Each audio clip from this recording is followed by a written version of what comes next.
यह सब सुनिएगा हमारी कहानी प्रेम गंगा में। नमस्कार साथियों, मैं हूं महिपाल सिंह और आप सुन रहे हैं मेरी कहानी प्रेम गंगा।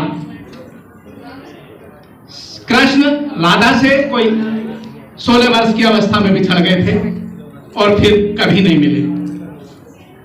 एक बार स्वर्ग में विचरण करते समय दोनों एक दूसरे के सम्मुख आ गए, आमना सामना हुआ। श्री कृष्ण जी विचलित हो गए, सक पकाए, लेकिन राधा के मुखमंडल पर तो प्रसन्नता बिखर गई थी।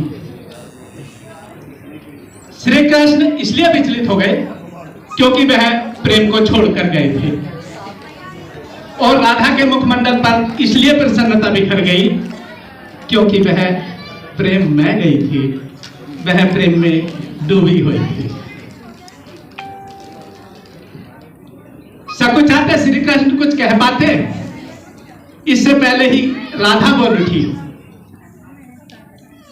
कैसे हो द्वारकाधीश?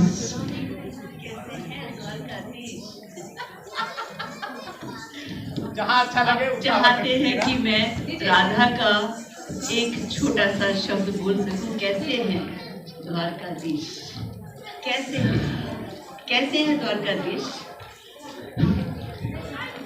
साथियों, आप सबको मालूम है कि राधा श्री कृष्ण से कई वर्ष बड़ी थी, है ना?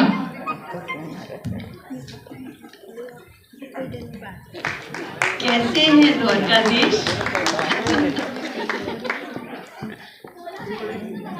कोई पिता अपने पुत्र को चुन्नू मुन्नू या कोई सखा अपने सखा को सोनू पप्पू आदि नामों से पुकारता रहा हो, और यदि अचानक वह उसके वास्तविक नाम से पुकार बैठे तो कष्ट होना स्वाभाविक है। बिल्कुल, मैं भी अपने पुत्र को ऐसे ही पुकारती हूँ जब गुस्से में होती है ना। अंशुमान सिंह इधर पधारिए, उनके कान खड़े हो जाते हैं सब। जी, राधा के मुख से द्वारकाधीश शब्द सुनकर यह बात कृष्ण को अंदर तक घायल कर गई।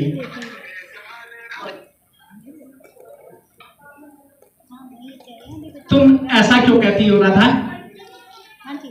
तुम्हारा तो मैं कान्हा हूं। आओ चलो कहीं बैठकर बात करते हैं।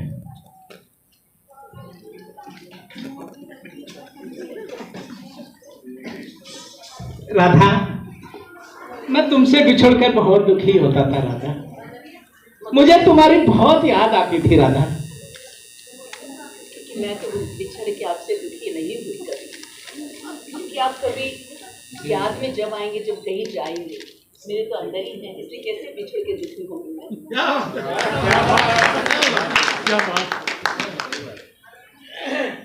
इन आंखों से रात दिन आंसू निकलते थे राधा, सच में। हमारे तो आंसू भी नहीं निकले, क्योंकि लगा कि कहीं आंसू में आप बह ना जाएं, इसलिए हम रखते थे।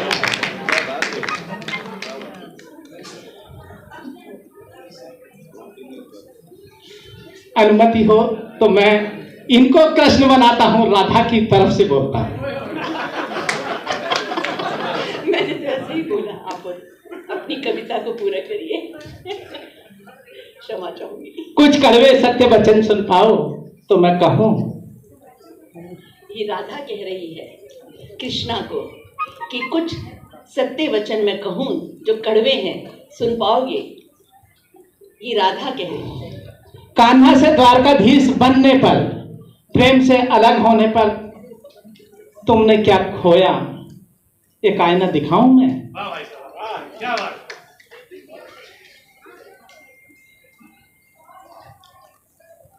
यमुना के मीठे जल से शुरू हुए थे कृष्ण, समुद्र के खारे पानी तक आ गए।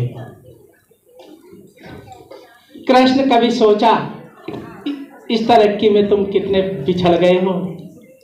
सॉरी, कितना पिछड़ गए हो, कितने पिछड़ गए हो कृष्ण इस तरक्की में तुम, कान्हा से द्वारकाधीश बनने पर। एक उंगली पर चलने वाले चक्र को याद रखा और 10 उंगली से चलने वाली उस बांसुरी को भूल गए कृष्ण।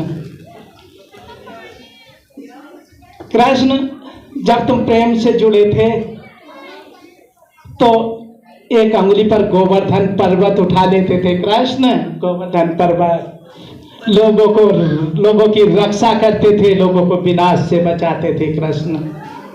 और प्रेम से अलग होने पर ये उंगली क्या क्या रंग दिखाने लगी कृष्ण। एक उंगली पर सुदर्शन चक्र उठा बैठे लोगों के विनाश के लिए। अंग तो वही होता है कृष्ण, प्रेम से जुड़े तो लोगों की रक्षा करता है, विकास के काम आता है, और प्रेम से अलग हो तो विनाश करता है कृष्ण। कान्हा और द्वारिकाधीश में यही एक बड़ा अंतर है स्वामी, ये बड़ा अंतर है। और कुछ सुनोगे? सुनाऊं मैं? अगर तुम कान्हा होते तो सुदामा के घर जाते कृष्ण। सुदामा तुम्हारे घर कभी नहीं आते। तुम तो धर्मशास्त्र के ज्ञाता हो, नीति के निर्माता हो, लेकिन महाभारत के युद्ध में क्या निर्णय लिया तुमने? अपनी सारी सेना कौरवों को सौंप दी और स्वयं को उस अर्जुन के हवाले कर दिया जो तुम्हारी ही सेना पर तीर चला रहा था। सेना तो राजा की प्रजा होती है कृष्ण, और राजा अपनी प्रजा का पालक होता है। तुम्हारे अंदर जरा भी करुणा नहीं जागी कृष्ण, क्योंकि तुम प्रेम से शून्य हो गए थे कृष्ण, प्रेम से शून्य। युद्ध और प्रेम में यही एक बड़ा अंतर है। युद्ध किसी को मिटाकर जीता जाता है और प्रेम मिटकर जीता जाता है कृष्ण, मिटकर जिया जाता है। आज भी धरती पर जाकर देखो स्वामी, अपनी इस द्वारिकाधीश वाली छवि को ढूंढते रह जाओगे। आज भी घर घर में, मंदिर मंदिर में उस कान्हा की छवि मिलेगी, और जहां जहां कान्हा को पाओगे ये राधा वहीं साथ खड़ी होगी स्वामी, साथ। द्वारकाधीश वाली छवि बहुत कम जगह मिलेगी कृष्ण, बहुत कम जगह, क्योंकि लोगों को ज्यादा प्रेम पसंद है कृष्ण, लोगों को ज्यादा प्रेम पसंद है। जिस भागवत गीता में मेरी चर्चा नहीं होती हो, लेकिन यदि उसमें कहीं विराम आता हो या वह समाप्त होती हो तो लोग कहते हैं राधे राधे राधे राधे राधे। नमस्कार। राधे।